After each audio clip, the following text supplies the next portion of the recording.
دیسی tips official کے تمام ناظرین کو السلام علیکم۔ میٹھے تربوز کو شناخت کرنے کے آسان طریقے جانیے۔ جی ہاں، گھر جا کر دکاندار کو گالی نہ دیں بلکہ خود دیکھ کر خریدیں۔ یہ راز کوئی نہیں بتائے گا۔ رسیلے اور مزیدار پھل کو منتخب کرنے کا راز کیا ہے؟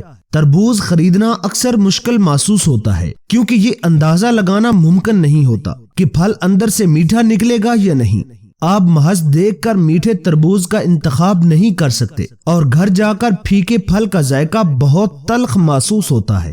تو رسیلے اور مزیدار پھل کو منتخب کرنے کا نیا راز کیا ہے؟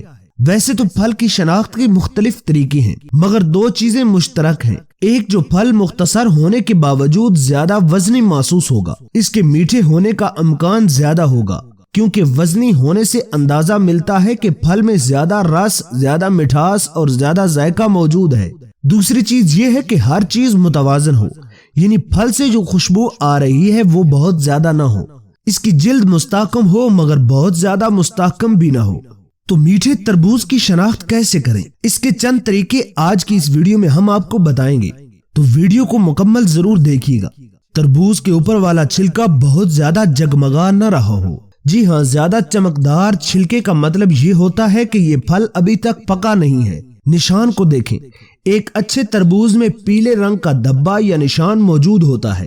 یہ وہ جگہ ہوتی ہے جہاں تربوز زمین کی سطح پر رکھا ہوتا ہے۔ اگر پھل پر کوئی نشان نہیں یا اس کی رنگت سفید ہے تو اس کا مطلب یہ ہے کہ پھل ذائقے دار نہیں ہے۔ تھپتھپا کر دیکھیں، پکے ہوئے تربوز کو اوپر سے تھپتھپانے پر ایسے لگتا ہے جیسے کسی کھوکھلی چیز کو تھپتھپایا جا رہا ہو۔ اس کے مقابلے میں اگر پھل پر دستک دینے سے ٹھوس چیز کو تھپتھپانے جیسی آواز آئے تو یہ پھل کے پکے ہوئے نہ ہونے کی نشانی ہوتی ہے۔ گول پھل کا انتخاب کریں۔